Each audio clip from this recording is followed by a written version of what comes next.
आइए दोस्तों, अब सीखते हैं अलजेब्रा का एक बहुत ही इम्पोर्टेंट फॉर्मूला जो है a प्लस बी की क्यूब। इस फॉर्मूले को हम लोग दो तरीके से लिख सकते हैं। चाहे आप इसको ऐसे लिख लीजिए,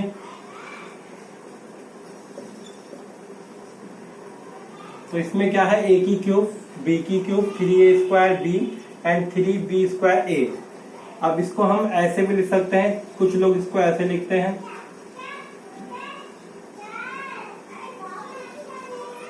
प्लस बी की क्यूब। अब मैं आपको इस फॉर्मूले को एग्जांपल से समझाता हूँ, क्योंकि जब तक फॉर्मूले को आप एग्जांपल के साथ नहीं समझेंगे तब तक आपको एग्जैक्टली ये पता नहीं लगेगा कि कहाँ पे हमें कैसे यूज करना है। तो हम इसका एक छोटा सा एग्जांपल लेके आपको सिखाते हैं। मान लो x प्लस 4 की क्यूब हो गया। तो मानो हमने x की जगह क्या है, x क्या है a और 4 क्या है, ये है b। तो a की क्यूब है तो यहाँ पे आ जाएगा x की क्यूब, और ये 3 इंटू a की स्क्वायर है तो a की जगह पे x है तो x की स्क्वायर हो गया, इंटू b है तो b हमारा 4 है। अब वो कहता है 3b की स्क्वायर करना है, तो b कितना हमारा 4 है तो ये 4 का स्क्वायर हो गया, और इंटू a है तो a x हो गया। b की क्यूब है तो यहाँ पे 4 की क्यूब आ गया।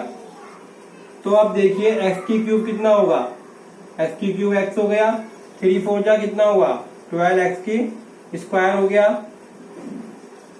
3 लिखेंगे, 4 का स्क्वायर कितना होता है 4 इंटू 4 करेंगे इसको अभी, और 4 की क्यूब है तो 4 इंटू 4 इंटू 4। इसका मतलब होता है कि 4 को 3 बार हमें मल्टीप्लाई करना है।